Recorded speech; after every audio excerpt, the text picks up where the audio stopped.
فيقولوا يا ليتني لم أوت كتابيه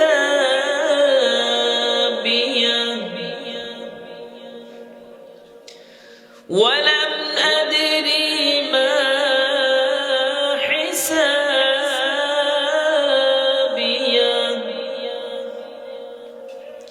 يا ليتها كانت القاضية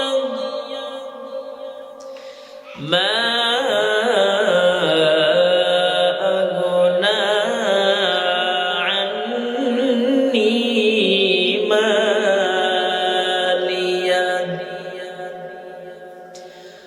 هلك عني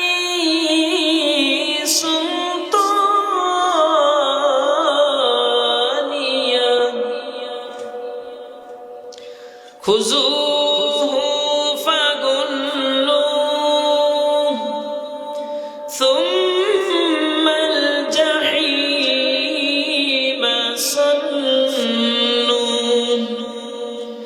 ثم في سلسلة ذرعها 70 ذراعا فاسلكوه إنه كان لا يؤمن بالله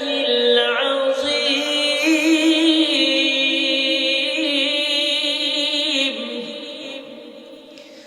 ولا يحض على طعام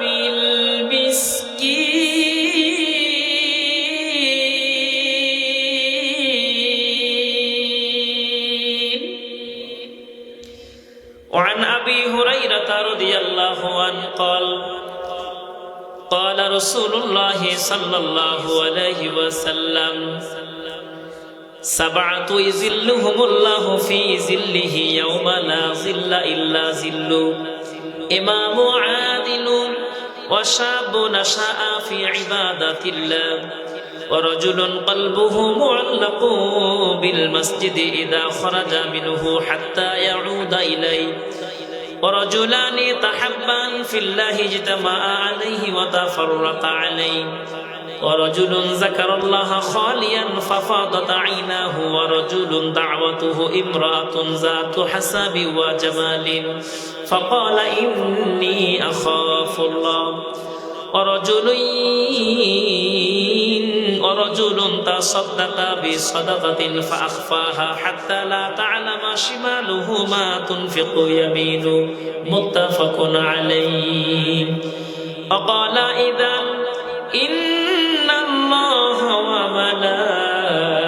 وملائكته يصلون على النبي يا أيها الذين آمنوا صلوا عليه وسلموا تسليما اللهم صل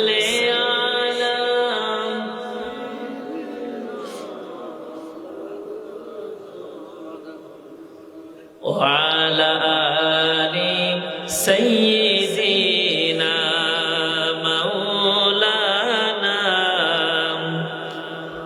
اللهم صل على سيدنا مولانا محمد وعلى آل سيدنا مولانا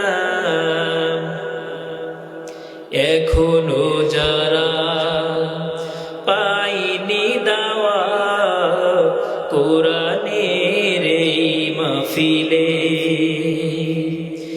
এখনো যারা পাইনি দাওয়া কোরআনের এই মিছিলে শুনিয়ে দে চলো শতবাণী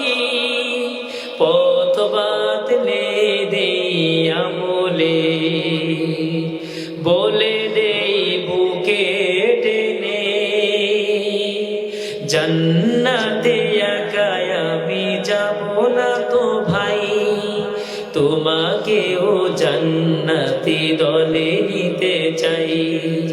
জান্নাতে একাই আমি যাব না তো ভাই, তোমাকেও জান্নাতি দলে নিতে চাই।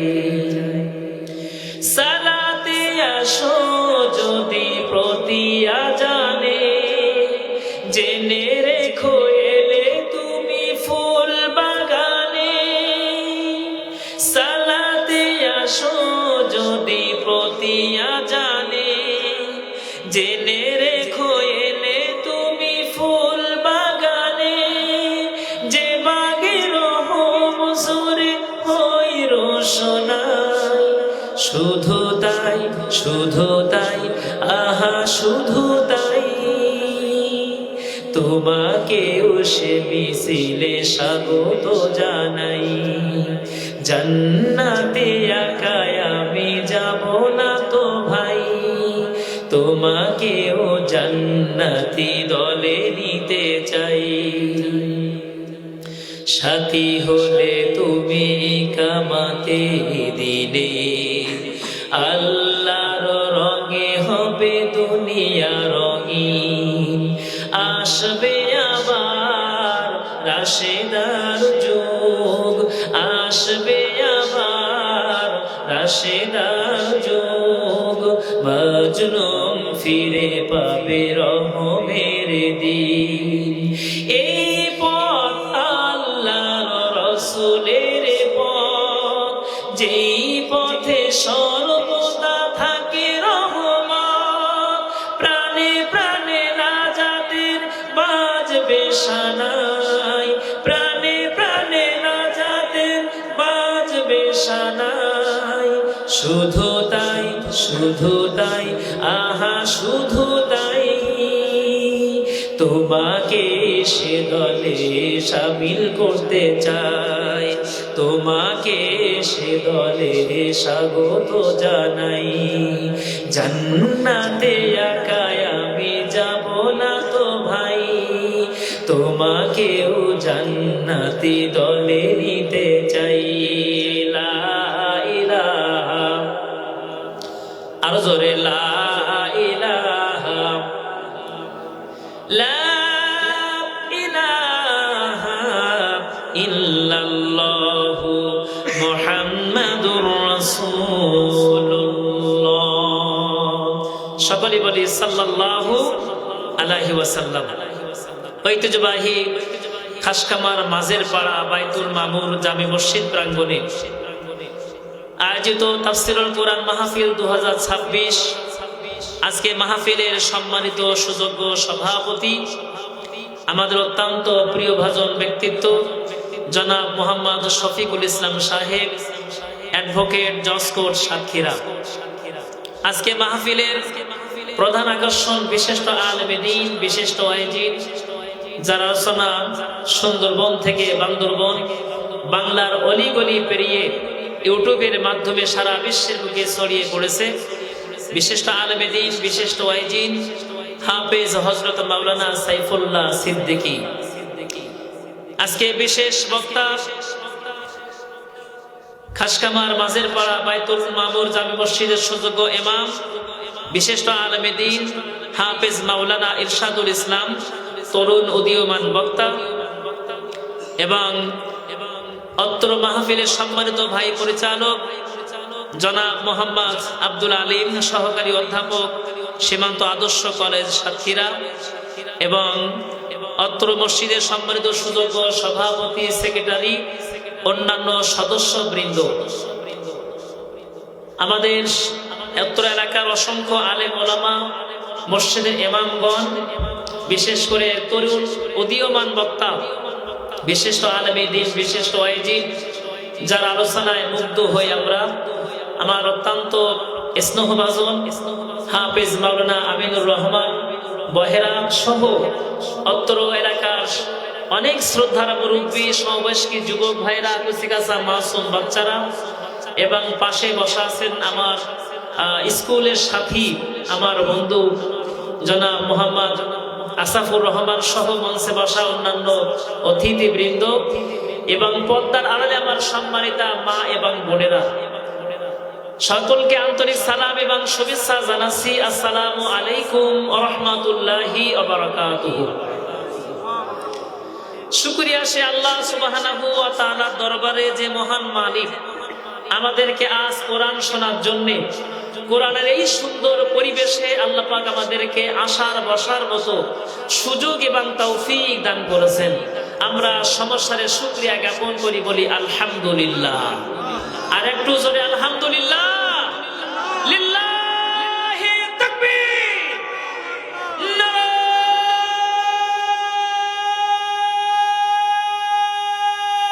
তাকবীর।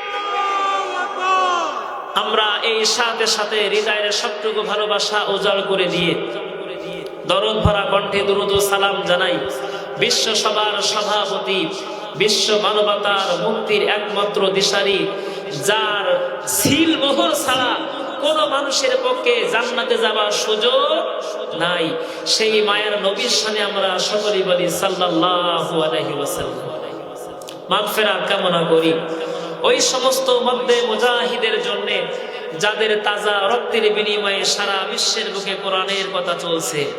আল্লাহ রাব্বুল আলামিন তাদেরকে সহ দিনকে বিজয় করার জন্য যারা ফাঁসির কাস্টে ঝুলে এই দুনিয়া থেকে শাহাদাত বরণ করেছেন, তথাপিও আমরা যারা এসেছি, যারা আসবেন, আমাদের মা বোনদের মধ্য থেকে অনেকেরই জনম দুঃখনী আব্বা আম্মা আত্মীয় স্বজন বিদায় নিয়ে গহীন অন্ধকার কবরে চলে গেছে। আল্লাহ রাব্বুল আলামিন সকলকে জান্নাত নসিব করুন। আমরা সকলে বলছি আল্লাহুম্মা আমিন। আর আল্লাহুম্মা আমিন। প্রিয় ভাইরা আমার, আমরা শান্তি খোঁজার জন্য পৃথিবীতে অনেক জায়গায় আমরা যাই। কোন জায়গায় গেলে একটু শান্তি পাওয়া যায়, কোন জায়গায় গেলে একটু প্রশান্তি পাওয়া যায়? ও প্রিয় ভাইরা আমার, এই শান্তির অন্বেষণের জন্য আমরা অনেক তন্ত্র এবং মন্ত্র আমরা দেখেছি, কথাকান ঠিক কিনা? আমরা দেখেছি পিতার শাসন, আমরা দেখেছি কন্যার শাসন, আমরা দেখেছি স্বামীর শাসন, আমরা দেখেছি স্ত্রীর শাসন, আমরা দেখেছি চাচার শাসন, কিন্তু কোন শাসনের শান্তি আসতে পারে না। একমাত্র কেবলমাত্র শান্তি যদি পেতে হয়, আল্লাহর কোরআন ছাড়া শান্তি পাওয়া যায় না। কথা কান ঠিক কিনা? প্রিয় ভাইরা আমার, এজন্য শান্তির জন্য যাইতে হবে কার কাছে? আরো জোরে বলে, এই কোরআন ছাড়া আপনাকে আমাকে শান্তি কেউ দিতে পারবে না। প্রিয় ভাইরা আমার, এই শান্তি যদি আপনি আমি না পাই, তাহলে পরকালে কি হবে, সেদিন কি অবস্থা হবে, সেই সম্পর্কিত কয়েকটি আয়াত আমি আপনাদের খেদমতে তেলাওয়াত করেছি। 29 নম্বর পারা, সূরা আল হাক্কা, মাক্কি সূরা। এই সূরাটা থেকে আমি আপনাদের খেদমতে কয়েকটা আয়াত তেলাওয়াত করেছি এবং নবী করিম সাল্লাল্লাহু আলাইহি ওয়াসাল্লামের মুখ নিঃসৃত অসংখ্য হাদিস থেকে মুত্তাফাকুন আলাই, অর্থাৎ যে হাদিসগুলো বুখারী এবং মুসলিম এই দুই হাদিসের মধ্যে গ্রহণ করা হয়েছে। বুখারী শরীফের 660 নম্বর এবং মুসলিম শরীফের 1031 নম্বর, এই দুইটা হাদিসের সমন্বয়ে একটি হাদিস আমি তেলাওয়াত করেছি। এই তেলাওয়াতকৃত আয়াতগুলো এবং হাদিসের আলোকে আমরা আলোচনা রেখে ইতি করতে চাই। ওমা তাওফীকি ইল্লা বিল্লাহ, আলাইহি তাওয়াক্কালতু ওয়া ইলাইহি উনীব। প্রিয় উপস্থিতি আমার, চলে আসুন সরাসরি আমরা আয়াতের দিকে, আলোচনার দিকে চলে যাই। আউযু বিল্লাহি মিনাশ শাইতানির রাজীম। বিসমিল্লাহির রাহমানির রাহিম। ওয়া কিতাবাহু বিশিমালি ফায়াকুলু ইয়া লাইতানি লাম উতা কিতাবিয়া। আল্লাহু আকবার। কিয়ামতের কঠিন বড় ময়দান যেদিন কায়েম হয়ে যাবে, মানুষ দুই দলে বিভক্ত হয়ে যাবে, কেউ ডানের দল আর কেউ, কথা বলেন, বামের দল। আমরা কোন দলে থাকতে চাই? এটা দুহাত তুলে বলেন, কোন দলে থাকতে চাই? ডাইনপন্থী। ও প্রিয় ভাইরা আমার, আল্লাহ রাব্বুল আলামিন বলেন ওই কিয়ামতের কঠিন মরু ময়দানে মানুষকে দুই দিক থেকে আমলনামা দেয়া হবে। সম্মানিত যারা নেককার পরহেজগার, যারা সুসম্মানে, তাদেরকে সামনে থেকে আহলান সাহলান করে ডান হাতে আমলনামা দেয়া হবে।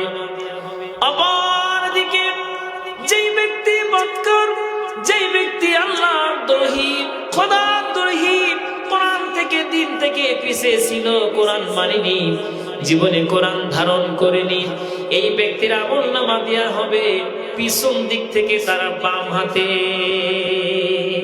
কোন হাতে? বাম হাতে। প্রিয় ভাইরা আমার, বাম হাতে পিছন দিক থেকে কেন দেয়া হবে? এই ব্যক্তিকে আমলনামা দেওয়ার জন্য যখন বাম হাতে দেওয়ার জন্য যখন বাম হাত বাড়াও বলা হবে, বাম হাতে আমলনামা গ্রহণ করবে না। আমলনামা গ্রহণ না করার কারণে এই হাতটা আস্তে আস্তে করে গোটাইতে থাকবে। হাত আস্তে আস্তে করে গোটাইতে গোটাইতে সে যখন তার পেটের কাছে যখন তারা হাতখানা নিয়ে চলে আসবে, তখনও আমলনামা কানা হাতের মধ্যে দেওয়ার জন্য তার কাছে নিয়ে যাওয়া হবে। আমলনামা সে বাম হাতে নিবেই না। আমলনামা সে জানে বাম হাতে যদি একবার নেওয়া হয় জাহান্নাম ছাড়া কোনো উপায় নাই। ওই মানুষটি বাম হাতে আমলনামা নিবে না। আমলনামা না নেওয়ার কারণে আস্তে আস্তে করে এই হাতখানা পেটের মধ্যে ঢুকে চলে যাবে, নিজের অজান্তে, কখন না জানি পেটখানা ছিদ্র হয়ে পিছন দিক থেকে, পিঠের দিক থেকে হাতখানা বের হয়ে যাবে। পিছন দিকে হাতখানা বের হয়ে যাওয়ার পরে পিছন দিকে লাঞ্ছনা সহকারে তার আমলনামা খানা বাবা হাতের মধ্যে দিয়ে হবে। প্রিয় ভাইরা আমার, এজন্য আল্লাহ রাব্বুল আলামিন বলেন ওয়া আম্মা মান উতিয়া কিতাবাহু বিশিমালি। যখন কোন ব্যক্তির পিছন দিক থেকে তার বাম হাতে আমলনামা যখন দেয়া হবে, আমলনামা পাওয়ার পরে ওই ব্যক্তি তখন বলবে ফায়াকুলু ইয়া লাইতানি লাম উতা কিতাবিয়া। আল্লাহু আকবার। ওই ব্যক্তি বলবে ফায়াকুলু ইয়া লাইতানি, হায়রে আফসোস, হায়রে আফসোস, বড় নসিব আমার মন্দ, বড় নসিব আমার খারাপ। ফায়াকুলু, আফসোস করে বলবে ইয়া লাইতানি, হায়রে আফসোস, লাম উতা কিতাবিয়া, আজকে যদি আমার আমলনামা আমারে যদি আজকে না দেয়া হতো তাহলে কতই না আজ আমার জন্যই ভালো হতো। যদি আমি আমার আমলনামা হাতের মধ্যে না পেতাম, আজকে আমলনামা থেকে যদি আমি দূরে থাকতাম তাহলে আমার জন্য কতই না ভালো হতো। প্রিয় ভাইরা আমার, ওই দিন আফসোস করে লাভ কি হবে? আরো জোরে বলেন। এখন আমলনামা পেতে চাই কোন হাতে? আরো জোরে। ডাইন হাতে পেতে গেলে বাম হাতের কাজ করে কি পাওয়া যাবে? আরো জোরে বলেন। আমরা দুনিয়ায় বাম হাতি খুব পারদর্শী, বাম পথে চলি, আবার আশা আকাঙ্ক্ষাও করি জান্নাত আমি পাবো। কথা বলেন না কেন? যখন চলি, যখন কথা বলি, যখন আপনার আমার রায়, আপনার আমার ম্যান্ডেট, যখন আমরা মারি বাম পক্ষে মারি, আর আল্লাহর কাছে বলি আল্লাহ তুমি আমারে জান্নাত দিও। জান্নাত এত সহজ? মামার বাড়ির ডাল মামির কাছে চাইলাম আর দুই উপরে আপনার পাতে ঢেলে দিল। জান্নাত এত কঠিন, জান্নাত এত সহজ নয়, জান্নাত হলো অনেক কঠিন। কথা কান ঠিক কিনা? প্রিয় ভাইরা আমার, এবার ওই ব্যক্তি বলবেন ওয়ালাম আদরি মা হিসাবিয়া, হায় রে আফসোস, ওয়ালাম আদরি মা হিসাবিয়া, আমি যদি আমার আমলনামা সম্পর্কে, হিসাব সম্পর্কে যদি আজকে আমি না জানতাম তাহলে কতই না ভালো হতো। কিয়ামতের দিন আল্লাহ রাব্বুল আলামিন বলবেন ইকরা কিতাবাকা কাফা বিনাফসিকাল ইয়াউমা আলাইকা হাসিবা, পড়ো তুমি তোমার আমলনামা, তোমার আমলনামা পড়ার জন্য তুমি নিজেই যথেষ্ট। নিজের আমলনামা নিজেকেই পড়া, কথা বলেন না কেন? নিজেকেই পড়া লাগবে। ওই দিন শফিকুল ভাই লাগবে না, উকিল লাগবে না, পেশকার লাগবে না, মুক্তার লাগবে না, কিছুই লাগবে না। যার আমলনামা তাকেই পড়তে। ওই লোকটা বলবে ওয়ালাম আদরি মা হিসাবিয়া, আমার হিসাব সম্পর্কে যদি আমি না জানতাম, আমার হিসাব যদি আজকে নাই হতো, আমার হিসাব থেকে যদি আমি দূরে থাকতে পারতাম। প্রিয় ভাইরা আমার, অনেক মানুষ সমাজে এমন আছে আর জ্বালা সহ্য হয় না, ঋণের জ্বালা, সংসারের জ্বালা, ছেলে মেয়ের জ্বালা সহ্য করতে না পেরে সে বলে নিজে আত্মহত্যা করে। আত্মহত্যা করে মনে করে দুনিয়া থেকে বেঁচে গেলাম, এরকম অনেক মনে করে না, ঝামেলা থেকে মুক্ত হয়ে গেলাম। অনেকে লোকটা মরে গেছে, বেঁচিয়ে গেছে। আসলে কি মরলে কি বাঁচা যায়? মরলে বাঁচা যায় না। মরণ যেই হলো সাথেই সাথে তার হিসাব করা শুরু হয়ে গেল। লোকটা যদি জান্নাতি হয় তার জন্য জান্নাতের বিছানা বিছিয়ে দেওয়া হবে। আর লোকটা যদি বদকার হয়, পরহেজগার যদি না হয়, প্রতিনিয়ত তার জন্য জাহান্নামের লু হাওয়া, গরম হাওয়া তার কাছে আসতেই থাকবে। তাকে জাহান্নাম দেখানো হবে। এত আতঙ্ক, ভয়, আত্মহারা হয়ে যাবে। লোকটা শুধু তার কলিজা খানা, তার জীবন খানা মুখে চলে আসবে, কিন্তু লা ইয়ামুতু ফিহা লা ইয়ামুতু ওয়ালা ইয়াহইয়া, নতুন করে আর কোনো হায়াতও পাবে না, নতুন করে আর জীবিত সে হবে না, মরবেও না, বাঁচবেও না। প্রিয় ভাইরা আমার, সেই দিন বলবে হায় রে আফসোস, যদি আমার এই আমলনামা, আমার এই হিসাব যদি আমাকে না দেয়া লাগতো। প্রিয় ভাইরা আমার, এবার আল্লাহ রাব্বুল আলামিন বলবেন ইয়া লাইতাহা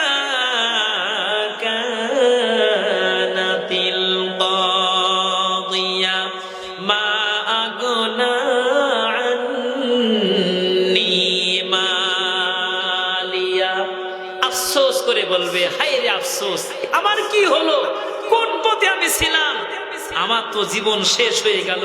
ইয়া লাইতাহা কানাতিল কাদিয়া মা আগনা আন্নি মালিয়া, কই সে আমার মাল, কই সে আমার সম্পদ। দুনিয়ার সম্পদ জোগাড় করার জন্য হারাম হালাল আমি বেঁচে চলিনি। হারাম হোক আর হালাল হোক আমি পাপ পরোয়া করিনি। আমি শুধু আয় করেছি আর আয় করেছি। কিভাবে আমি আমার পকেটকে ভরবো?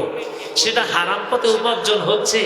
আপনার খারাপ জিনিস বিক্রি করে আমি আমার এই পকেটটা ভরতেছি, না ভালো জিনিস বিক্রি করে পকেট ভরছি, এইটা দেখার আমার কোনো স্বাদ হয়নি, এইটা দেখার কোনো সুযোগ আমার হয়নি।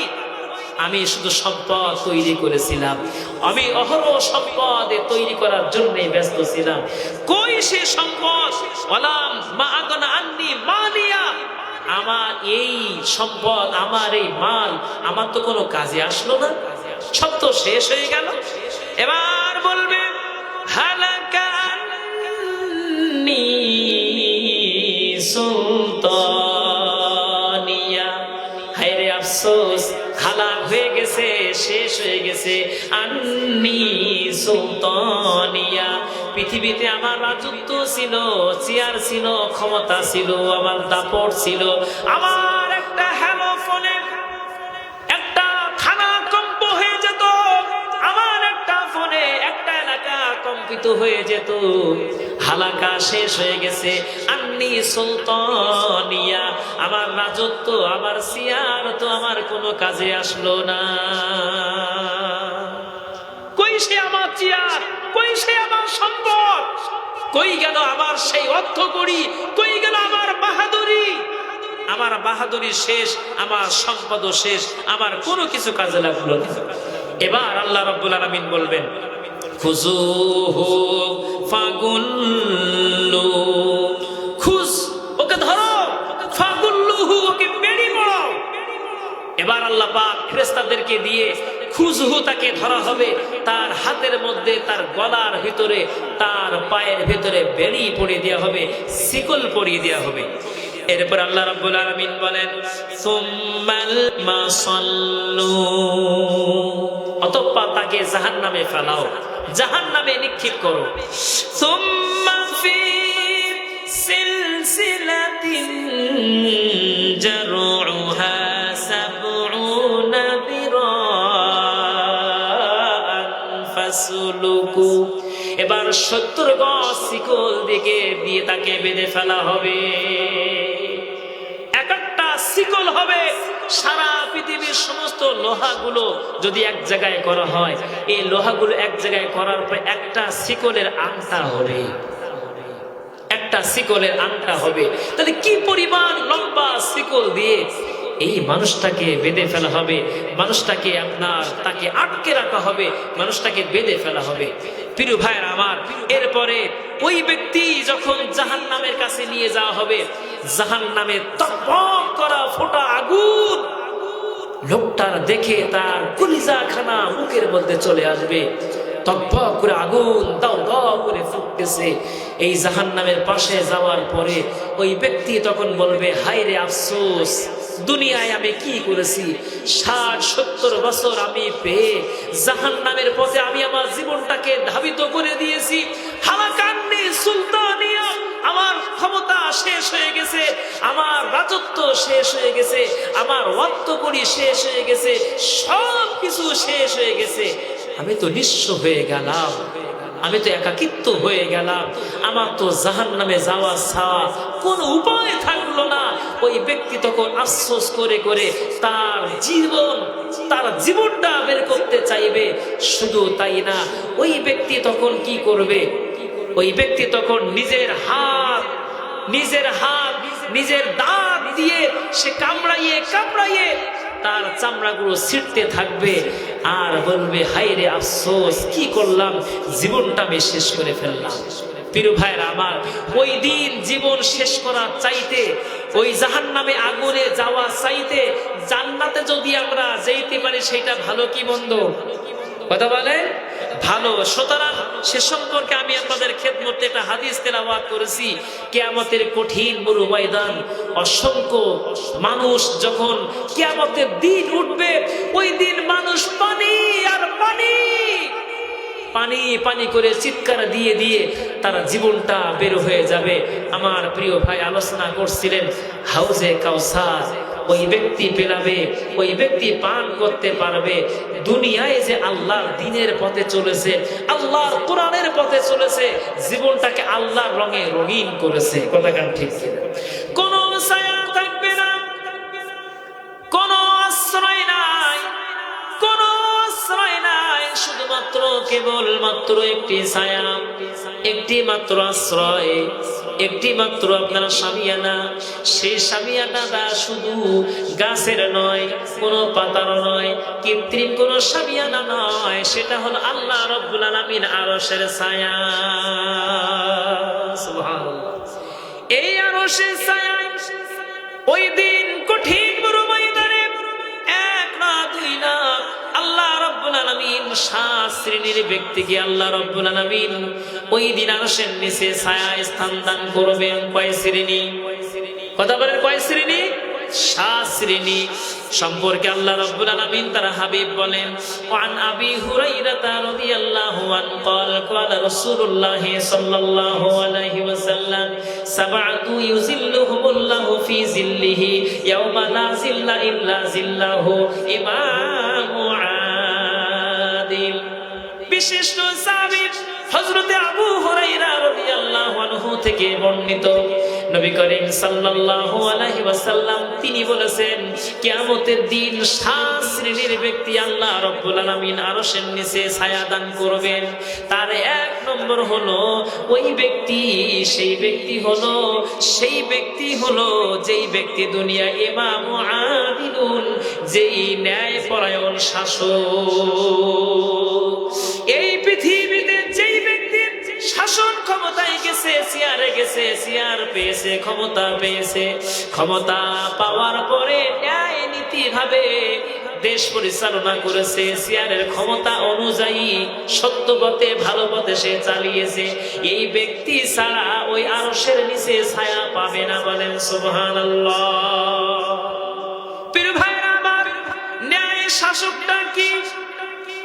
হযরত আমিরুল মুমিনিন খলিফাতুল মুসলিমিন হযরত ওমর রাদিয়াল্লাহু আনহু, তার গভর্নর আমর ইবনুল আস রাদিয়াল্লাহু আনহু, মিশর তিনি গভর্নর। মিশরের গভর্নর থাকা অবস্থায় তার একটা ছেলে যখন ঘোড়া দৌড় হচ্ছে সকলেই অংশগ্রহণ করলো। অংশগ্রহণ করার পরে একটি বেদুইন ছেলে অর্থাৎ গ্রাম্য ছেলে এই ঘোড়া দৌড়ের ভিতরে তার ঘোড়াটা ফার্স্ট হয়ে গেল, তার ঘোড়া দৌড়ে সে জিতে গেল। আমর ইবনুল আস তার ছেলে কি করলো, ওই ছেলেটাকে ডাকলো, ডাকার সাথেই সাথে চাবুক বের করে তাকে বেদম প্রহার করা শুরু করে দিলেন। যুবক বললেন, ভাই আমারে মারো কেন, আমারে মারছো কেন? বলছে তুই ফার্স্ট হলি কেন, তুই ফার্স্ট হলি কেন, সেই কথা তুই আমারে আগে বল। তখন নিরুপায় হয়ে বলছে, ভাই আমি তো ঘোড়া দৌড় করার জন্য আসছি, এখানে কে ফার্স্ট হবে, কে সেকেন্ড, কে থার্ড হবে এটা তো বিষয় নয়। আমি তো আমার যোগ্যতা দিয়ে ঘোড়া দৌড় দিয়ে আমি তো ফার্স্ট আমি নিজে অর্জন করেছি। তার দোষ হলো, তার অপরাধ হলো, ফার্স্ট তুই কেন হলি? তাকে প্রহার করা হলো, তাকে মারা হলো। এই ছেলেটা জর্জরিত হয়ে কান্না কণ্ঠে সে বাড়িতে চলে গেল।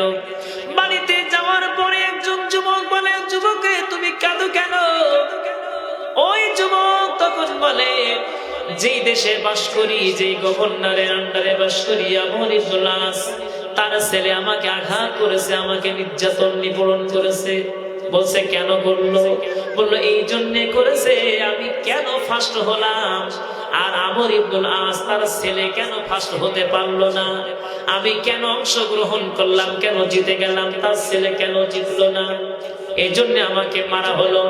প্রিয় ভাইরা আমার, ওই ছেলে বলছে, ও ভাই রে, এই যে আমার উপর নির্যাতন নিপীড়ন করা হলো, কার কাছে বিচার দেব? যদি বিচার নিয়ে যায় আমর ইবনুল আসের কাছে, হয়তোবা নিজের সন্তানের কারণে আমার পক্ষে রায় দেবে না, ছেলের পক্ষে হয়তোবা রায় দিতে পারে। সুতরাং এই ন্যায্য বিচার কার কাছে পেতে পারি, কার কাছে যেতে পারি? ওই যুবক তখন বললেন, যদি তুমি সত্য, ন্যায় এবং নিষ্ঠার বিচার যদি তুমি পেতে চাও, চলে যাও মদিনাতুল মুনাওয়ারা, হযরত ওমর রাদিয়াল্লাহু আনহুর কাছে। জোরে জোরে বলেন সুবহানাল্লাহ। অনেক দীর্ঘ পথ পাড়ি দিয়ে হযরত ওমর রাদিয়াল্লাহু আনহুর কাছে চলে গেলেন। যাওয়ার পরে ওনাকে বললেন, হুজুর আমি এই ন্যায্য বিচার পাওয়ার জন্য আমি আপনার কাছে এসেছি, আমি জেনেছি, আমি শুনতে পেয়েছি আপনি ন্যায্য বিচার করেন, সঠিক বিচার আপনি করেন, এর জন্য আমি আপনার কাছে এসেছি। হুজুর আমার অপরাধটা কি ছিল, কি অপরাধ আমি করেছি? তার ঘোড়া সে হেরে গেল আর আমি ঘোড়া নিয়ে জিতে গেলাম, এইটা কি আমার অপরাধ? এই অপরাধ আমাকে মার খেতে হবে? প্রিয় ভাইরা আমার, হযরত ওমর রাদিয়াল্লাহু আনহু তিনি কি করলেন, তাকে সংবাদ পাঠকের মাধ্যমে তাকে সংবাদ দেয়া হলো, আমর ইবনুল আস তুমি আছো কোথায়? তুমি তোমার সন্তানকে সাথে করে নিয়ে যেই অবস্থায় আছো ওই মুহূর্তে চিঠি পাওয়ার সাথে সাথে, সংবাদ পাওয়ার সাথে সাথে তুমি মদিনায় চলে আসবে। আমর ইবনুল আস এবং তার সন্তান দুইজনে মিলে সংবাদ পেয়ে যখন মদিনায় গেলেন, মদিনায় যাওয়ার পরে হযরত ওমর রাদিয়াল্লাহু আনহু তিনি বললেন, হে আমর ইবনুল আস, আমি তোমাকে গভর্নর করে একটা প্রদেশে পাঠিয়েছি, মিশরে আমি পাঠিয়েছি। আর মিশরে যাওয়ার পরে ক্ষমতা চেয়ার পাওয়ার পরে তোমার সন্তান তোমার ক্ষমতা ব্যবহার করে নিরীহ একটা মানুষের উপরে নির্যাতন নিপীড়ন করেছে, খবর কি তুমি রাখো? নিশ্চুপ হয়ে গেলেন, চুপ হয়ে দাঁড়িয়ে গেলেন। ছেলেকে ডাকা হলো, ছেলে রে, এই সেই যুবক যে যুবককে তুমি প্রহার করেছো, কেন, কি কারণে তাকে প্রহার করেছো, মেরেছো, জবাব দাও। আমর ইবনুল আস তার সন্তান, লা জবাব, কোনো জবাব নাই, মাথা নিচু করে দাঁড়িয়ে আছে। তখন তিনি বললেন, তুমি আমার দলের লোক, তুমি মুসলমান, আমি মুসলমান, আমার দলের লোক হওয়ার কারণে তুমি অন্যায় করবা, অপরাধ করবা, আর আমি তোমার পক্ষে গেয়ে যাব, তোমাকে আমি শেল্টার দেবো, হতেই পারে না। যুবকের হাতে চাবুক দেয়া হলো। যুবককে বলা হলো, যুবক, তোমার যেভাবে নির্যাতন নিপীড়ন করেছে,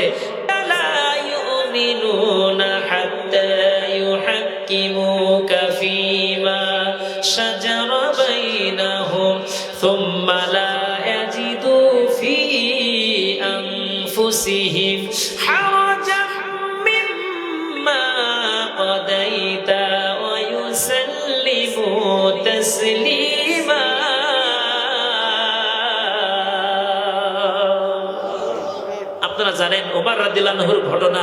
তিনি বিচার করার জন্য, সানি বিচার করার জন্য তার কাছে যখন আসছিল, মুনাফিক মুসলমানকে যখন কতল করে দিল, কতল করে দেওয়ার পরে সকলে বলছে, ওমর কি ভুল করেছে, কি অন্যায় করেছে। সাথে সাথে আল্লাহ রাব্বুল আলামিন এই আয়াত নাযিল করে দিয়ে ওমরকে বেকসুর খালাস করে দিয়েছিলেন, বলেন সুবহানাল্লাহ। সেই ওমরের কাছে, যেন কোনো ব্যক্তির কাছে নয়। হযরত ওমর বললেন, নাও চাবুক নাও, তাকে মারো। যখন চাবুক দিয়ে যে কয়টা বাড়ি তাকে মেরেছিল, সেই কয়টা বাড়ি তাকে শোধ করলেন, পরিশোধ করলেন। পরিশোধ করার পরে বলছেন, ছেলের বিচার হয়ে গেল, এবার আমর ইবনুল আস তুমি সামনে দাঁড়াও। হযরত আমর ইবনুল আস দাঁড়িয়ে গেছেন খলিফা ওমরের সামনে। ওমরের সামনে দাঁড়ানোর পরে তিনি বললেন যে, আমার অপরাধটা কি, আমি কি অপরাধে এখানে আপনার কাছে হাজির হয়েছি? তখন তিনি বললেন, তোমার চেয়ার ছিল, ক্ষমতা ছিল, এই ক্ষমতা থাকার কারণেই তোমার সন্তান সুযোগ পেয়ে গেছে, তোমার ছেলে সুযোগ পেয়ে গেছে। সে বলছে, আমার বাপ হলো গভর্নর, আমার বাবা হলো গভর্নর, আমার তো একটা দাপট আছে, আমার তো ক্ষমতা আছে। সুতরাং তোমার ক্ষমতার এই অপব্যবহার করার কারণে তোমার উপরে এই হদ প্রদান হবে, তোমার উপরে চাবুক প্রদান হবে। হযরতে আমর রাদিয়াল্লাহু আনহুকে হযরত ওমর নিজ হাতে তার গায়ের মধ্যে, তার পিঠের উপরে আঘাত করতে শুরু করে দিয়ে ইসলামের সুমহান ঐতিহ্য, ন্যায্য বিচার তিনি করে দিলেন। জোরে বলেন সুবহানাল্লাহ। এই হলো ন্যায্য বিচার। ধুলির আসনে বসে ওমরে রাজ্য শাসন চলতো, বন্ধু খলিফা ওমরের শাসনে না খেয়ে কেউ নাহি মরতো, সেই ওমরের মতো কেউ ধরাতে কেন যে ফিরে আর আসে না, খুলাফায়ে রাশেদার সোনালী দিন কেন যে ফিরে আর আসে না, সকলেই পেত তার অধিকার, কেন যে প্রাণ খুলে হাসে না। জোরে বলেন মারহাবা। প্রিয় ভাইরা আমার, সেই ন্যায্য বিচার করেছেন, সুমহান বিচার করেছেন। আর আমরা বিচার পাই কেমন? কলা চুরি করলে, কচু চুরি করলে তার পিঠ মোড়া দিয়ে গাছের সাথে বেঁধে তার পিটান দেয়া হয়। কথা কান ঠিক কিনা? কিন্তু 190 কোটি টাকা, বিলিয়ন বিলিয়ন টাকা দেশ থেকে পাচার করে দিয়ে যারা এই দেশে অস্থিতিশীল শিরিক শুরু করে দিয়ে দেয়, দেশের টাকার সারল্য সৃষ্টি করে দিয়ে দেয়, তাদের বেলায় বিচার হয় না। কথা বলে ঠিক কিনা? নিজের দলের বিচার নেই, অন্য দলের উপরে নির্যাতন নিপীড়ন চালিয়ে ওদুর পিণ্ডি বদুর ঘাড়ে দিয়ে ফাঁসির কাস্টে ঝুলাইয়ে দুনিয়া থেকে বিদায় দিয়েছে, এমন রেকর্ড দেশের মধ্যে আছে কিনা? নাই। প্রিয় ভাইরা আমার, সঠিক বিচার যদি হতো, এই সমাজে অশান্তি দাও দাও করে আগুন জ্বলতো। এজন্য নবীজি বলেছেন, জান্নাত পাইবা, ওই আরশের নিচে ছায়া পাইবা না, ক্ষমতা সিয়ার তুমি পেয়ে গেছো, ক্ষমতা পেয়েছো, ক্ষমতা পাওয়ার সাথে সাথে দুনিয়াকে ভুলে দুনিয়াকে সরা মনে করে নির্যাতন, নিপীড়ন, নিষ্ঠুর রোলাল তুমি চালাও। তুমি যদি চালাইতে পারো, তোমার জন্য আরশের নিচে ছায়া তোমার হবে না, তোমাকে দাও দাও করে আগুনের মধ্যে জ্বলতেই হবে, ঘোষণা নবী করিম সাল্লাল্লাহু আলাইহি সাল্লাম। এরপরে নবীজি আমার বলেন, 2 নম্বরে যেই ব্যক্তি আরশের নিচে ছায়া পাবে, ওই ব্যক্তি 2 নম্বর হলো যেই ব্যক্তি এই পৃথিবীতে, এই দুনিয়াতে 1 নম্বর গেল ইমামুল আদিলুন ওয়া শাবুন নাশা ফি ইবাদাতিল্লাহ। যেই যুবক তার যৌবন বয়সে ইবাদতে সে পার করে দিয়েছে, জোরে বলেন সুবহানাল্লাহ। ও প্রিয় ভাইরা আমার, আজকে যুবকরা মিলে, মুরব্বীরা মিলে কোরআনের বাগান সাজিয়েছে। এই যুবকরা যদি গানের আসর করত, গান বাজনা যদি আসর করত, ও প্রিয় ভাইরা আমার, আপনার টাকা দিয়ে গান তৈরি, গানের আসর তৈরি করা, আপনার টাকা দিয়ে নাচ গান তৈরি হবে। আপনার যত টাকা ব্যয় করবেন, এই টাকার ওই গুনাহের অংশের অংশ হিসাবে আপনার আমলনামায় যে যোগ হয়ে যাবে। অনেকে দোকানে টেলিভিশন চালায়, বিভিন্ন নাচ গান চালায়, চা বিক্রি করার উদ্দেশ্যে। চা বিক্রি হলো, টেলিভিশন দেখাও হলো, নাচ গান হলো। ও প্রিয় ভাইরা, ওই যে টেলিভিশন আপনি ছেড়ে দিয়েছেন, যতগুলো মানুষ আপনারা দোকানে বসে অশ্লীল বিহায়াপনা, গান বাজনা গুলো দেখতেছে, অন্যায় অশ্লীল বিহায়াপনা, অন্যায় গুলো দেখতেছে। ও প্রিয় ভাইরা আমার, আপনার টাকায়, আপনার জায়গায়, আপনার অর্থায়নে, আপনার এমবি ভাড়ায়, কিংবা আপনার ওই যে লাইন চলে এসেছে, লাইন থেকে আপনার টাকা দেওয়ার কারণে আপনার এই সহযোগিতায় যতগুলো গান বাজনা, যত মানুষ শুনতেছে, আপনার গুনাহ তো হচ্ছে, আর যারা শুনছে তাদের গুনাহের অংশে অংশ আপনার আমলনামায় যে যোগ হয়ে যাবে। এতে কোনো সন্দেহ নাই, বাঁচার কোনো উপায় নাই। আমরা অনেকে সংবাদ দেখি, মাগরিবের নামাজ আদায় করে দোকানে বসে সংবাদ দেখার জন্য। সুন্দরী নারী ছাড়া সংবাদ নাই, সুন্দরী মেয়ে ছাড়া সংবাদ যেন পড়তেই পারে না ছেলেরা। আর যদিও পড়ে, মাথার মধ্যে চুল আলগা, তারপরে তাদের ওড়না ভালো করে নাই, মাথার মধ্যে কাপড় নাই। আমরা তাহাজ্জুদ গুজারি মানুষ, আহারে ফিলিস্তিনি দেখো কত নির্যাতন, নিপীড়ন করছে, আহারে ইরানের উপরে এই যে বোম ফেলালো, মিসাইল পড়লো, আমরা হাওতাত করছি, আর ওই সংবাদ শুনছি, আর সুন্দরী ওই নারীর দিকে তাকিয়েছি এক নজরে। আপনি মনে করছেন এই বাইরের মেয়েদের দিকে তাকালে গুনাহ হয়, আর টেলিভিশনের ওই যে সুন্দরী নারী, তার দিকে দিকে সংবাদ আপনি দেখতেছেন, গুনাহ কি হবে না? কথা বলেন। ওই যে গুনাহ হচ্ছে, আর ওই অবস্থায় উযু করা লাগে না, এসে আবার ঈশার নামাজ পড়ে, এমন লোক আছে কিনা? না। প্রিয় ভাইরা আমার, এই যে চোখ সংযত করার জন্য আল্লাহ পাক বলেছেন সূরা নূরের ভিতরে, আকুল্লিল মুমিনিনা ইয়াগুদ্দু মিন আবসারিহিম। হে মুমিন পুরুষ, যদি তুমি মুমিন হও, তোমরা তোমাদের চোখ পর নারী থেকে নিম্নগামী করে রাখো। ওই পরের আয়াতে আল্লাহ পাক বলেন, আকুল্লিল মুমিনাতি ইয়াগুদ্দুনা মিন আবসারিহিন্না। হে মুমিনা নারী, যদি তুমি মুমিনা না হও, তাহলে পর পুরুষ থেকে তুমি তোমার চোখ নিম্নগামী করে রাখো। এই বিধান কার? আরো জোরে বলেন কার? আল্লাহই বলেন পুরুষরা মেয়েদের দিকে তাকাইও না, আর মেয়েরা পুরুষের দিকে তাকাইও না। আর আমরা এক নজরে তাকাই থাকি। অনেকে বলে হুজুর ওই একবার দেখা তো জায়েজ, তাই একবার কত সময় দেখতে হয়? একবার তাকায় দেখি মানে 10 মিনিট। প্রিয় ভাইরা আমার, আর কিয়ামতের দিন কঠিন মরু ময়দানে আমার মায়েরা যারা শুনছেন, চুল খুলে দিয়ে শ্যাম্পু লাগাইয়ে আপনি বিভিন্ন বাজারে, বিভিন্ন মার্কেটে, বিভিন্ন জায়গায় আপনি ঘুরতেছেন, সমস্ত পুরুষরা আপনার চেহারা সুরাত, আপনার চুলগুলো দেখছে। যতগুলো চুল আপনি পর পুরুষকে দেখাবেন, ততগুলো চুল বিষধর সাপ হয়ে আপনার গলার মধ্যে পেঁচাইয়ে আপনার মুখের মধ্যে দংশন করতে থাকবে। যদি এইটা বিশ্বাস করেন, চুল ঢাকতেই হবে। আর যদি বিশ্বাস না হয়, সাপের কামড় যদি খাইতেই চান, চুল খুলে বেড়ান, সমস্যা নাই।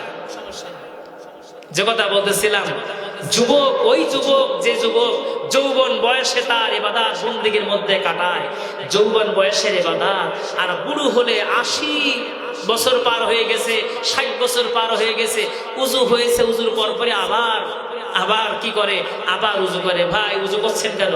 ভাই উজু রাখতে পারছি না। আসরে নামাজ পড়তেছে, ইমাম হয়ে নামাজ পড়তে পড়তে আবার সিজদা দেওয়া শুরু করেছে। সিজদা দিচ্ছেন কেন? বলছে ভাই বলা যাবে না। বলে কেন, একটু বলেন না। বলে হ্যাঁ, সালাম ফিরানোর আগে হালকা একটু বাইশ হয়ে গেছে, সালাম ফিরানোর আগে হালকা বাইশ হয়ে গেছে, এখন সিজদা দিয়ে ঠিক করছে। বুড়ো বয়সে উজু রাখা যায় না, বুড়ো বয়সে নিজের ঠিক থাকে না সবকিছু। নামাজ কালাম পড়তে গেলে আলহামদুলিল্লাহি রাব্বিল আলামিন, গলার মুখের মধ্যে দাঁত নাই, দাঁত না থাকার কারণে একটা মাখরাজ সঠিক করে উচ্চারণ হয় না। ও প্রিয় ভাইরা আমার, আজ আমাদের সমাজের মধ্যে অনেকে এমন আছে যৌবন বয়সে ভালো করে ঘুরে ঘুরে বেড়ায়, আর বলে একটু বুড়ো হই তারপরে হাতের মধ্যে নেব তসবিহ, মুখের মধ্যে রাখবো দাড়ি, মাথার মধ্যে টুপি, তারপরে পাঞ্জাবি, মসজিদ থেকে মোটেই সর্বনাশ। একজন যুবক জুমার দিন নামাজ পড়ার জন্য জুমার প্রথম যে ব্যক্তি প্রবেশ করে সেই ব্যক্তি কি পায়? একটা উট কুরবানির সওয়াব সেই ব্যক্তি পায়। এই লোকটা যখন মসজিদের মধ্যে যেই দেখে, ও আল্লাহ, আর এক মুরব্বি এসে হাজির। প্রথম সপ্তাহে হলো না, দ্বিতীয় সপ্তাহ আবার সবার আগে গিয়ে 11:30 সেই দিয়ে হাজির, যেটাকে আল্লাহ সেই যুবক সেই মুরব্বি আবার সামনে বসে। চিন্তা করলো বিষয়টা কি, কি আমার এই উটের সব কি নিতে দেবে না? পরের সপ্তাহে 10টার সময় যেয়ে হাজির, ও আল্লাহ, যেই দেখে সেই মুরব্বি আবার সামনে যেয়ে হাজির, তার আগে এসে হাজির। শেষ পর্যন্ত না পেরে বলছে, মুরব্বি আপনি কি ব্যাপার, এত সওয়াব এত নেকি পাওয়ার জন্য মসজিদে জুমার দিন আগে আসেন কেন? বলছে কেন যে আসি, তোমার চাচির সাথে মোটেই বনে না, বাড়ি জায়গা নাই, এই জন্য জায়গা হয়েছে কোন জায়গায়? মসজিদে। প্রিয় ভাইরা আমার, যুবক বয়সের ইবাদত আল্লাহর কাছে বড় গ্রহণযোগ্য। নবীজি যুবকদেরকে এত বেশি ভালোবাসতেন। ইবনে জারির বসতে পারছে না, আল্লাহ নবী বললেন, ও জারির, এই নাও মাথার মধ্যে আমার পাগড়ি কিংবা আমার একটা রুমাল। নবীজি ছেলে দিলেন, ছুরি দিলেন, ও যুবক রে, এইটা বিছায়ে তুমি তার মধ্যে বসে পড়ো। আল্লাহ নবী সাহাবী সেই আপনার কাপড়খানা নিলে, রুমালখানা নিয়ে মুখের মধ্যে চুমা দিলেন, বুকের মধ্যে সুন্দর করে লাগিয়ে বললেন, ইয়া রাসূলুল্লাহ, ইয়া হাবিবাল্লাহ, আপনি আমাকে সম্মানিত করেছেন, আল্লাহ রাব্বুল আলামিন আপনাকে আরো বেশি সম্মানিত করুন। সুবহানাল্লাহ। আমার কি সাধ্য আছে হুজুর, আপনার পাগড়ির উপরে, আপনার রুমালের উপরে আমি কি বসতে পারি? হুজুর, আমার দ্বারা এটা কোশ্চিনকালে সম্ভব হতে পারে? যুবক বয়সের ইবাদত আল্লাহর কাছে খুবই গ্রহণযোগ্য, আল্লাহর কাছে খুবই প্রিয় জিনিস। এজন্য যুবক বয়সে আমাদেরকে ইসলামের পথে বেশি করে আসতে হবে। আলাইহি ওয়াসাল্লাম বলেন, ওয়ারাজুলুন কলবুহু মুআল্লাকু বিল মসজিদি ইযা খারাজা মিনহু হাত্তা ইয়াউদা ইলাই। ওই ব্যক্তি, যেই ব্যক্তি মসজিদে নামাজ আদায় করার পরে অপেক্ষা থাকে আবার কখন মুয়াজ্জিন সুন্দর কণ্ঠে বলবে, আশহাদু আন্না মুহাম্মাদার রাসূলুল্লাহ,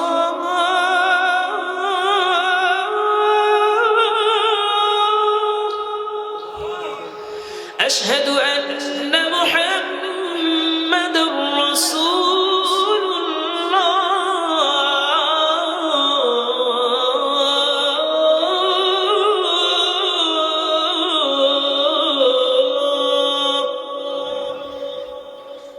প্রিয় ভাইরা আমার, আজান ভালো লাগে না? কথা বলেন, কত সুরে আজান আমাদের সমাজে দেয়া হয়। অনেকে গলায়, যাদের মুখে যাদের ধার নাই, তারা এক সুরে আজান দেয়। বুড়ো বয়সের একরকম আজান, তারপরে যৌবন বসা আর একরকম আজান। আমাদের গোলাম সরোয়ার সামনে আছে, সামনে প্রশংসা করা ঠিক নয়, তারপরও এই যে চলে গেল মাহে রমজান, সুললিত কণ্ঠে মসজিদ থেকে যত সুন্দর করে ইসলামী সঙ্গীত যখন বলতেন, নাতে রাসূল যখন বলতেন, দূরারবের মরুর বুকে একটি ফোঁটা ফুল,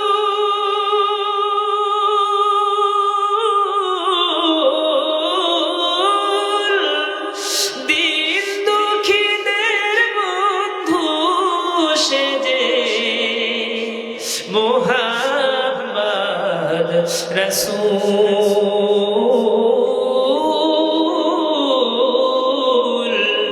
মুহাম্মদ রাসূল বলেন মারহাবা। সুললিত কণ্ঠে পুষ্পবাড়ি থেকে আওয়াজ পাওয়া যেত। আমি মাঝে মাঝে ফোনও করতাম, আরেকটা বলো, আরেকটা বলো। আজান শুনতে, কিরাত শুনতে, গজল শুনতে আমাদের হৃদয়টা বাগবাগ হয়ে যেত। কথা কান ঠিক। প্রিয় ভাইরা আমার, ওই ব্যক্তি আরশের নিচে ছায়া পাবে যেই ব্যক্তি আজান শুনলো, হাইয়া আলাস সালাহ, আসো নামাজে, হাইয়া আলাল ফালাহ, আসো তোমার কল্যাণে। এই ব্যক্তি আজান শোনার পরে মসজিদে চলে গেল, নামাজ আদায় করলো। নামাজখানা আদায় করার পরে আবার অপেক্ষামান কোন সময় মুয়াজ্জিন সুললিত কণ্ঠে আজান দিবে, হাইয়া আলাস সালাহ,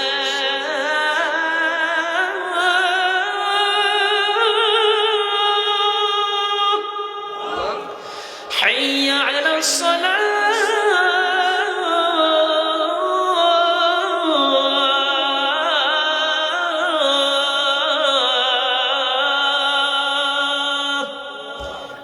কি বলি? হাইয়া আলাস সালাহ। এই ওয়াক্তটা ইমাম আর মুয়াজ্জিন দিয়ে সালাহ। আমরা দোকানে বসে আমরা যাই না মসজিদে। ইমাম বলে নামাজ পড়ো, ইমাম বলে নামাজ পড়ো, মসজিদেই যাইয়া নফস বলে শুয়েই থাকো লেপ মুড়ি দিয়া। ইমাম বলে হজ করো মক্কা শরীফ যে, নফস বলে সুন্দরী দেখে করো আরেকখান বিয়ে। ইমান বলে যাকাত দিলে জান্নাতে যাওয়া সোজা, নফস বলে যাকাত দিলে গরিব হয়ে যাবা।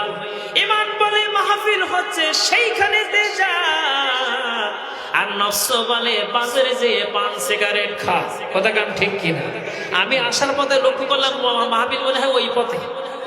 আল্লাহ, এইখানে যত লোক এসেছে ডবল লোক হলো ওই জায়গায়। কথা কান ঠিক কিনা? প্রিয় ভাইয়ের আমার, সারা বছর তো কম বেশি বাজার আপনি করতে পারবেন। একটু কোরআনের এই বালতির মধ্যে আসেন, যেই বালতিগুলোর ভিতরে কাপড় দিয়ে, সোডা দিয়ে, পাউডার দিয়ে, পানি দিয়ে ঘোলানো হয়, সেইগুলো পরিষ্কার হয় না বাইরে যেগুলো থাকে সেইগুলো পরিষ্কার হয়? কথা বলেন। বালতির ভিতরে আসেন, তাহলে পরিষ্কার করে দেবেন কে? আল্লাহ। প্রিয় ভাইয়েরা আমার, এই মসজিদে যখন আজান হয়, আজান হওয়ার সাথে সাথে যেই ব্যক্তি প্রকৃতপক্ষে মুমিন, ওই ব্যক্তি আর দেরি করতে পারে। এরপরে নবী করিম সাল্লাল্লাহু আলাইহি ওয়াসাল্লাম বলেন, 3 নম্বর গেল।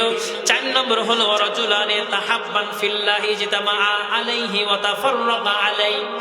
ওই ব্যক্তি, যেই ব্যক্তি আল্লাহর জন্য একে অপরের সাথে ভালোবাসা, মায়া, মহব্বত আর আল্লাহর জন্য সে সম্পর্ক সেট করে দিয়ে যায়।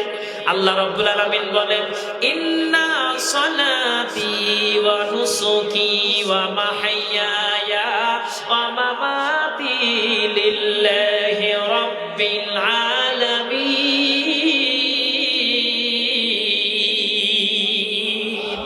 ইন্না সালাতি, নিশ্চয় আমার নামাজ, ওয়া নুসুকি, আমার কুরবানি, ওয়া মাহইয়ায়া, আমার বেঁচে থাকা, ওয়া মামাতি, আমার মৃত্যু হওয়া, লিল্লাহি রাব্বিল, কার জন্য? আল্লাহর জন্য। সুতরাং আপনার সাথে আমার ভালোবাসা আল্লাহর জন্য, আপনার সাথে আমার সম্পর্ক সেট করা সেটাও কার জন্য? আল্লাহর জন্য হতে হবে। এরপরে নবী করিম সাল্লাল্লাহু আলাইহি ওয়াসাল্লাম বলেন 5 নম্বর, ওয়ারাজুলুন যাকারাল্লাহা খালিয়ান ফাফাদাত আইনাহু। ওই যুবক, ওই ব্যক্তি, যেই ব্যক্তি রাতের গভীরে চোখের পানি ছেড়ে দিয়ে আল্লাহর কাছে রোনাজারি করে জীবনের গুনার মাফের জন্য, জীবনের ভালোর জন্য, পরকালীন শান্তির জন্য। ও প্রিয় ভাইরা আমার, এমন মানুষ আছে রাত যখন গভীর হয়ে যায়, মানুষ আনন্দে, মানুষ দুনিয়া দুনিয়া করে পাগল হয়ে যায়, স্ত্রী স্বামী স্ত্রী ঘুমায়, আনন্দ করে। আর ওই ব্যক্তি, যেই ব্যক্তি রাতের গভীরে শীত হোক, বর্ষা হোক, গরম হোক, আর যাই হোক না কেন, মসজিদে আসা বন্ধ করে না, চোখের পানি ফেলতে বন্ধ করে না। আল্লাহর নবী বলেন, যেই ব্যক্তি অনুতপ্ত হওয়ার পরে চোখের পানি ফেলায়, ওই চোখের পানি নাকের ডগায় আসতে না আসতে আল্লাহ রাব্বুল আলামিন তার জীবনের গুনাহ খাতা মাফ করে দেয়। সুতরাং 5 নম্বর যেই ব্যক্তি রাতের গভীরে চোখের পানি ফেলে কাঁদে, কার কাছে কাঁদে? আল্লাহর কাছে কাঁদে, ওই ব্যক্তি আরশের নিচে ছায়া। এরপরে 6 নম্বর হলো রাজুলুন দাআওয়াতুহু ইমরাতু যাতা হাসাবি ওয়া জামালিন ফাকালা ইন্নী আখাফুল্লাহ। ওই ব্যক্তি, যেই ব্যক্তি সুন্দরী একটা নারী, সুন্দরী একটি মেয়ে তার কাছে এসএমএস করলো, তার কাছে ফোন দিল, ফোন দেওয়ার পরে নির্জনে তার কাছে পাওয়ার জন্য বড় ব্যস্ত। দাওয়াত পেয়েছে সুন্দরী নারীর পক্ষ থেকে, সুন্দরী নারী অফার পেয়েছে। ও প্রিয় ভাইরা আমার, একটুখানি সমাজের দিকে খেয়াল করে দেখেন, যারা বিদেশ প্রবাসে থাকে অধিকাংশ জায়গায় লক্ষ্য করে দেখবেন, এখানে খাস কামার নাও হতে পারে, এমন অবস্থা হচ্ছে 2টা বাচ্চা 3টা বাচ্চা, তারপরেও স্বামীর টাকা খায়, স্বামীর টাকা দিয়ে ফোন কেনা, স্বামীর টাকা দিয়ে ঘর বাড়ি করা, স্বামীর টাকা দিয়ে সব কিছু করা, কিন্তু ওই নারী অপর পুরুষের সাথে সম্পর্ক তৈরি করে স্বামীকে তালাক দিয়ে তার কাছে বিয়ে করতেছে। এমন রেকর্ড সমাজের মধ্যে আছে কিনা? নাই। এই এলাকায় মনে হয় নাও থাকতে পারে। স্বামীর সাথে সম্পর্ক নাই, সম্পর্ক আর এক জায়গায়। কথা বলেন ঠিক কিনা? প্রিয় ভাইয়েরা আমার, স্বামীর জন্যই আপনার সাজা, স্বামীর জন্য আপনার সাজুগুজু করা, কিন্তু স্বামীরে দেখায় না, দেখারে দেওয়া। কথা বলেন ঠিক কিনা? ভাইরা আবার এমনও দোয়া করে, স্বামী গেছে ঘাস কাটতে, বাগে ধরে খাক, আর আমার দেওরাই বেঁচে থাক। দেওরার সাথে সম্পর্ক, বন্ধুর সাথে সম্পর্ক। আর অনেকেই এমনই আছে প্রবাসে থাকে, প্রবাস থেকে টেলিফোন, প্রবাস থেকে যাই কিছু পাঠাক না কেন, বন্ধুকে ওই বাড়িতে পাঠায়, আর ফোন করে বলে আমার বন্ধু যাচ্ছে, খবরদার তোয়াজ খাতির কইরু।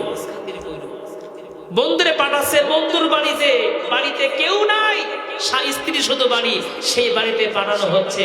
এখন শয়তান মাঝখানে থাকবে কি থাকবে না?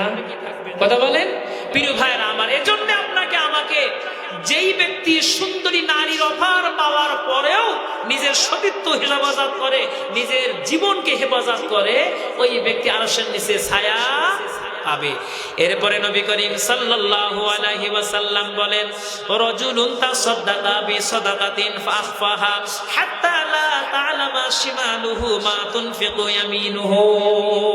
ওই ব্যক্তি, যেই ব্যক্তি এমন ভাবে দান করে, এমন ভাবে সদকা করে, যেই ব্যক্তি সদকা করে গোপনে কিংবা প্রকাশ্যে, দান 2 ভাবে করা যায়। একটা হলো সিররা ওয়া আলানিয়াতান, প্রকাশ্যে দান এবং গোপনে দান। প্রকাশ্যে দান এই জন্য যে আমি দিলাম, আমার দেখা থেকে আরেকজন মানুষ যেন উদ্বুদ্ধ হয়ে দেয়, এটা হলো প্রকাশ্যে দান। আর এমন ফাখফাহা, গোপনে দান, যেই দানটা ডান হাতে দান করবে, বাম হাতে মোটেও বুঝতে পারবে না, এই ব্যক্তি আরশের নিচে ছায়া আল্লাহ রাব্বুল আলামিন তার জন্য দান করে দিয়ে দেবেন। বলেন সুবহানাল্লাহ। প্রিয় ভাইরা আমার, প্রিয় ভাইরা আমার, হযরতে আলী রাদিয়াল্লাহু আনহু ফাতেমার জন্য যখন একটা আনার কিনে বাড়িতে চলে আসছে, একটা মানুষ বলছে, ও আলী রে, বড়ই ক্ষুধার্ত, আনারটারি আমারে দিবা নাকি? বলো হ্যাঁ তুমি নিয়ে নাও। আনারটা দিয়ে যখন মনটা বড় বেজার, বাড়িতে চলে গেলেন। বাড়িতে যাওয়ার পরে ফাতিমা তো জোহরা বলেন, স্বামীর মনটা কেন খারাপ? বলছে, ও স্ত্রী রে, ও ফাতিমা, তোমার জন্য একটা আনার কিনলাম, সে আনারটা আমি আরেকজনকে দান করে দিয়ে এসেছি। ফাতিমা তো জোহরা বলেন, কোনো কষ্ট নাই, দুঃখ নাই, আমি তো সুস্থ হয়ে গেছি। কথা বলতে বলতে বলতে বলতে দরজার পরে যেন কে টোকা দেয়, আর বলে, আলী রে, দরজা খানা খুলে দাও, দরজা খুলে দাও। হযরতে আলী রাদিয়াল্লাহু আনহু দরজা খুলে দিলেন, সালাম আদান প্রদান হয়ে গেল। লক্ষ্য করে দেখলেন মাথার মধ্যে একটা জোড়া, জোড়ার ভিতরে লাল লাল অনেকগুলো আনার ডালিম তার জন্য নিয়ে এসেছে। হযরতে আলী রাদিয়াল্লাহু আনহু, তাকে বলা হলো সালমান ফারসি, বললেন, আলী রে, মায়ের নবীজি তোমার জন্য এগুলো দিয়েছেন। প্রিয় ভাইরা আমার, নবীজির দেয়া এই ডালিমগুলো যখন হযরতে আলী রাদিয়াল্লাহু আনহু তিনি যখন গুনতে শুরু করেছেন, 1 2 3 4 5 6 7 8 9 9 পর্যন্ত গুনলেন।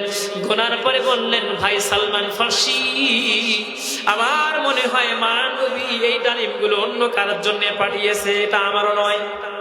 বলে বুঝলে কি করে?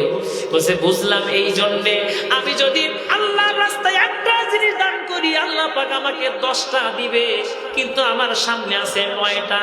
9টা তো হওয়ার কথাই নাই, 10টাই তো হবে, কিন্তু এইটা মনে হয় আমার না, অন্য কারোর জন্য দিয়েছে।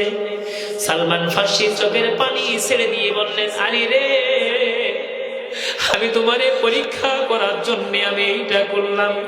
একটা ডালিম 10টা ডালিম তোমাকে নবীজি দিয়েছেন, আমি একটা লুকাই রাখলাম তোমাকে চেনার জন্য। কি কারণে 10টা দিলেন? ও আলী, একটা দান করলে যে 10টা পাওয়া যায় এই নাও তার প্রমাণ। 9টা আছে, আমার পকেট থেকে আরেকটা বের করে দিলাম, 10টা পরিপূর্ণ হয়ে গেছে। সুতরাং আলী রে, একটা দান করলে 10টা পাওয়া যায়, এতে কোনো সন্দেহ নাই। জোরে বলেন সুবহানাল্লাহ।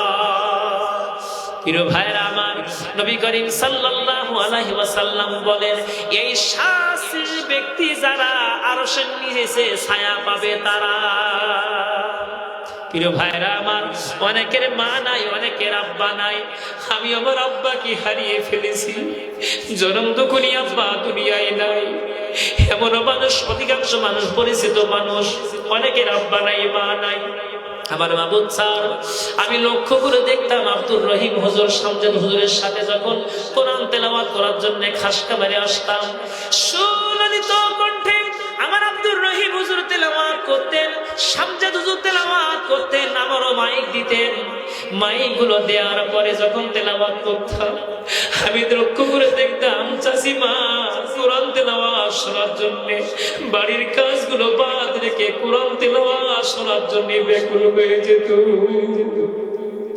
এই জনম দুঃখী মা, জনম দুঃখী আব্বা অনেকের নাই।